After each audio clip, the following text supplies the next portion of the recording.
मेरे बेटे मैंने ख्वाब में देखा है, मनाम सोने की जगह, इन्नी अरा फिल मनामी, मैंने ख्वाबगाह में देखा है, सोने की जगह पे देखा है, बिस्तर पे देखा है, अन्नी अज़बहुका, मैं तुम्हें ज़िबा कर रहा हूँ, यानी मेरे रब ने मुझे ये दिखाकर मुझसे तुम्हारी क़ुरबानी मांगी है।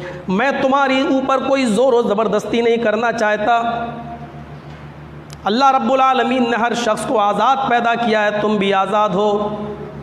13 साल तुम्हारी उम्र हो चुकी है।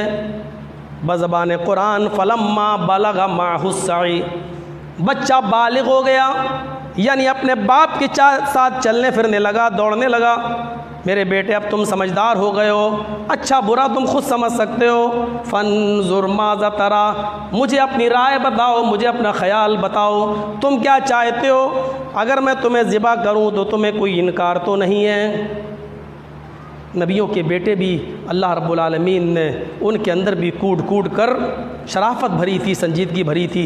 अगरचे ऐसे नबियों का ज़िक्र भी मिलता है कि अगर बाप नेक है तो औलाद नाकारा निकली, जैसे नूह अलैहिस्सलातु वस्सलाम का बेटा कनान नाकारा निकला। ये इस बात की दलील हुआ करती है कि देखो, नबी भी मुख्तार कुल नहीं होते हैं। अगर किसी को हिदायत देना और गुमराह करना नबियों के बस का होता तो नूह अलैहिस्सलाम अपने बेटे को हिदायत दे देते। किसी बाप को सुधारना और बाप को हिदायत देना अगर नबियों का काम होता तो इब्राहीम अलैहिस्सलाम अपने बाप आज़र को सुधार देते। लेकिन हिदायत देना ना देना ये अल्लाह रब्बुल आलमीन का काम है। अल्लाह रब्बुल आलमीन ये वाक़यात दुनिया में दिखाता है। फरमाबरदार बेटा था, फ़ौरन चीखा बावाज़े बुलंद, उसने जो जुमले कहे उसको भी कुरान ने रिकॉर्ड कर लिया। या अबत फ़अल मा तुमर सतजिदुनी इंशाअल्लाहु मिनस साबिरीन, फ़ौरन उस काम को कर डालिए। या अबती, इससे अच्छा बाप और बेटे का प्यार। बेटा, बाप भी कह रहे हैं बेटे। या बुनैया, चाहते तो नाम भी ले सकते थे, इस्माइल, अल्लाह मुझसे तुम्हारी कुर्बानी मांग रहा है। बाप अपने बेटे का नाम ले सकता है, बाप को इजाज़त है, लेकिन बाप इस्माइल नहीं कह रहे हैं। लुक़मान अलैहिस्सलाम अपने बेटे का नाम नहीं ले रहे हैं।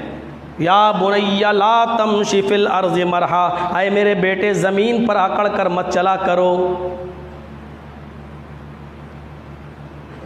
ला तुशरिक बिल्लाह, मेरे बेटे अल्लाह के साथ किसी को शरीक मत करो।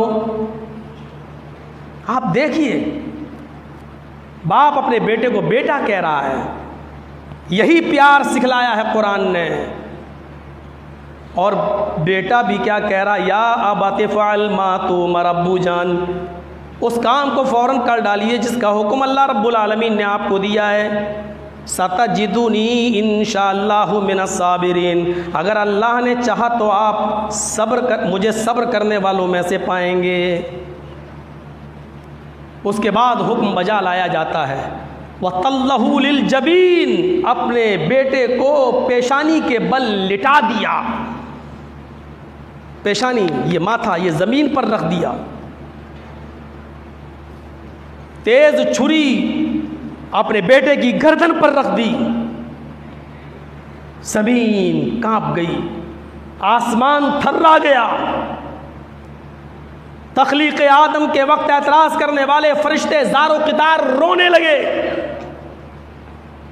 आज तक इतना सख्त इम्तहान किसी से नहीं हुआ कि एक बाप अपने बेटे के गर्दन पर अपने हाथ से छुरी चला रहा हो, और वो बेटा भी 86 साल की उम्र में बाप को हज़ारों दुआएं, मिन्नतें और समानतों के बाद मिला हो।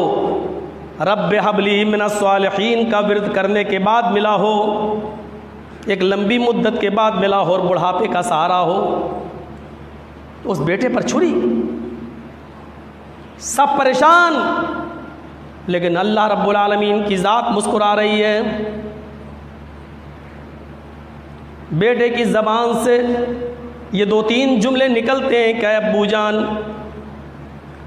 ये चादर जिसमें आप छुरी को लपेट कर लाए हैं, जो आपने मेरे सर के नीचे रख दी है, इस चादर को आप निकाल दीजिए।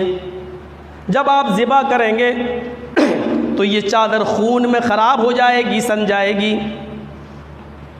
फिर आप इसी चादर में मुझे कैसे लपेटेंगे? इसलिए इस चादर को निकाल दीजिए, और जब मैं ज़िबा हो जाऊं, जब मैं पूरी तरीके से कुर्बान कर दिया जाऊं, तो आए अब्बू जान, इसी चादर का कफन बनाकर किसी गड्ढे में मुझे गाड़ देना, मेरे जिस्म से ये कमीज़, ये कुर्ता भी उतार लीजिए। जब आप चादर में मेरे जिस्म को लपेट दें तो इस कुर्ते को मेरी माँ को दे देना और मेरा हदिया सलाम पेश करना। हाय अब्बू जान, एक और सवाल, एक और गुजारिश,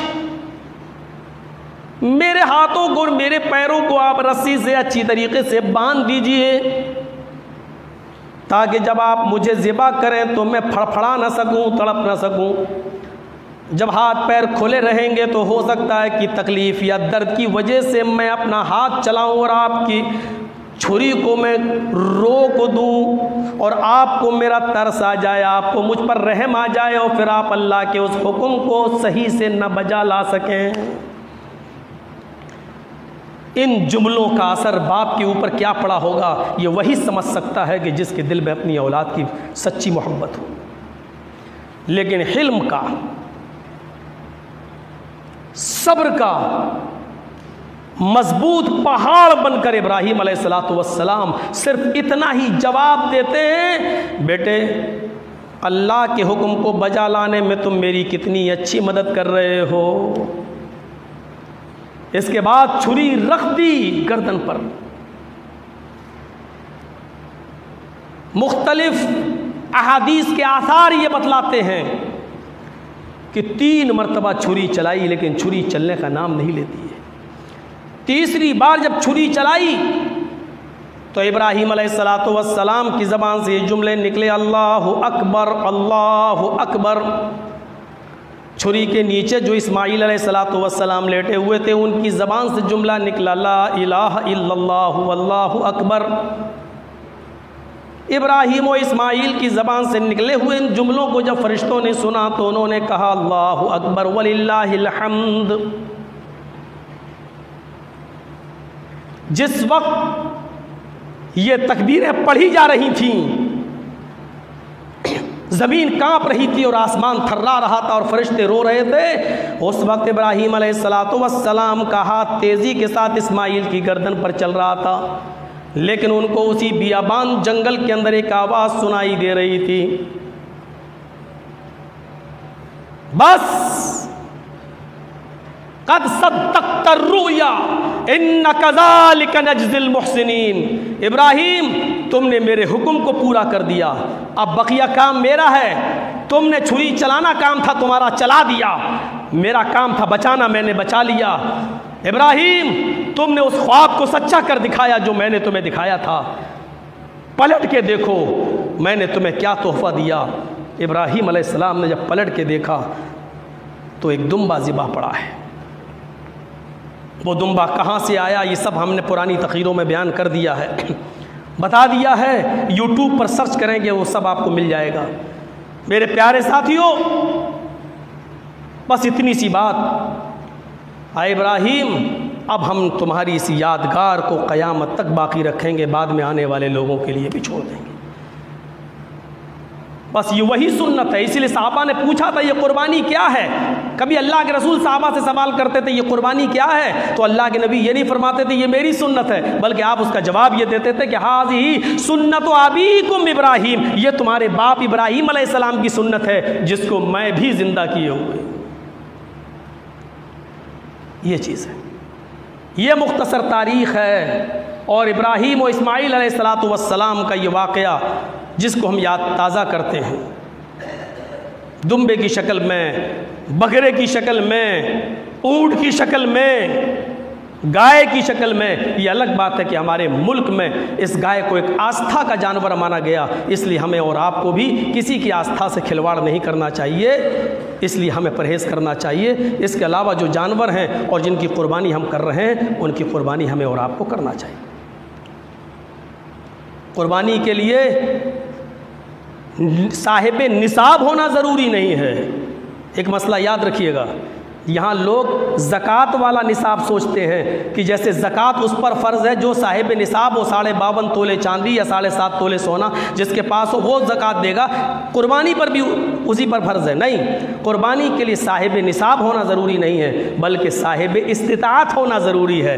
मन कान लहू सातन, जिसके पास कुर्बानी करने की इस्तिताअत है, कुर्बानी का बकरा जानवर लाने की ताकत है, और फिर भी वो नहीं लाता है और ज़िबा नहीं करता है, फलम यक़रबना मुसल्लाना, अल्लाह के रसूल ने सेग़े नही के साथ, सेग़े नही के साथ और हरगिज़ के साथ इस्तेमाल किया। उस शख्स को चाहिए कि वो हरगिज़ हरगिज़ हमारी ईदगाह में नमाज़ पढ़ने ना आए, हमारी ईदगाह में शरीक ना हो, नमाजियों के साथ वो शिरकत न करे, नमाज ईद न पढ़े, ईदगाह ना आए। जिसके पास ताकत है और इसके बावजूद वो कुर्बानी नहीं कर रहा है, जिसके पास इस्तिताअत है जानवर लाने की और नहीं ला रहा है, ऐसे शख्स को हमारी ईदगाह में आने की कोई ज़रूरत नहीं है। हरगिज़ फलम यक़रबना, गौर कीजिए, वो हरगिज़ लाए नफ़ी है यहाँ पर और ताकीद के लिए आया, वो हरगिज़ हमारी ईदगाह में ना आए, ये हुक्म है। इससे अंदाज़ा लगा सकते हैं कि कुर्बानी कितनी अहमियत की हामिल है।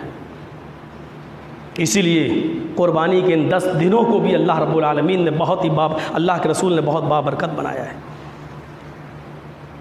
इसीलिए अल्लाह के रसूल सल्लल्लाहु अलैहि वसल्लम की हदीस है, बुखारी के अंदर ये अल्फाज मौजूद हैं कि नबी अकरम सल्लल्लाहु अलैहि वसल्लम ने फरमाया कि मा मिन अय्यामिन अल अमलु सालिहु फीहा अहब्बु इलैहि फीहिन्ना मिन अय्यामिल